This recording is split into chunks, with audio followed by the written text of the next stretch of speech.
দেশের এই প্রেক্ষাপটে আমরা বর্তমান ইন্টারিয়াম গভর্নমেন্ট এবং তত্ত্বাবধায়ক সরকারকে বলতে চাই, আপনি বলেছিলেন ডিসেম্বরের শেষে জাতীয় নির্বাচন হবে।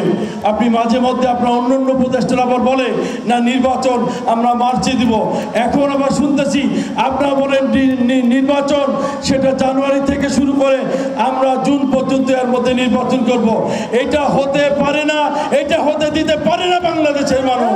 কারণ জুন মাস হচ্ছে আষাঢ় শ্রাবণ মাস, ওই সময় বর্ষার সময় কোনো জাতীয় নির্বাচন বাংলাদেশ সৃষ্টির পর মধ্যে কোনোদিন হয় নাই। তার মানে তাদের মধ্যে কিন্তু দুর্বিসন্ধি কাজ করছে। তা আপনাদেরকে আমি বলছি যে এই সরকার এবং এই সরকারের অন্তর্বর্তীকালীন যারা কাজ করছে তাদের প্রতি আমাদের মেসেজ থাকবে, আপনারা তালবাহানা না করে একটা অনির্বাচিত সরকার দিয়ে চলতে পারে না। ভিশনের ফুলঝুরি মেগা অফারে ফ্রিজ কিনলেই পাচ্ছেন 16 পিসের আকর্ষণীয় গিফট বক্স একদম ফ্রি। নির্বাচিত সরকারের দরকার, তাই ভোট দিয়ে আমরা নির্বাচিত সরকার দেখতে চাই।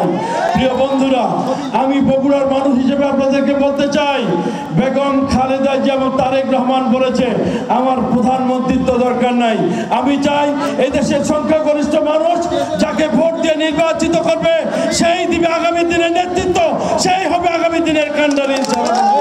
আপনাদের কাছে আমার বিনীত অনুরোধ থাকবে, আপনারা দেখেছেন যে 5ই আগস্টের পরে বাংলাদেশের যে প্রেক্ষাপট পরিবর্তন হয়েছে।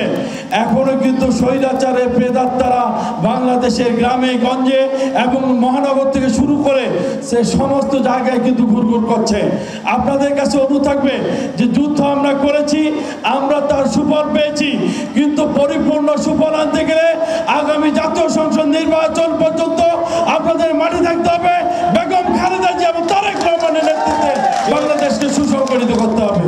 প্রিয় বন্ধুরা, আপনারা দেখেছেন আমাদের কিন্তু একটাই দাবি ছিল, আমাদের প্রিয় নেতা জনাব তারেক রহমান যে আসনে আমি এমপি হয়েছি ঠিক তার পাশের লাগোয়া আসনে তিনি কিন্তু তার পরিবার থেকে নির্বাচন করে।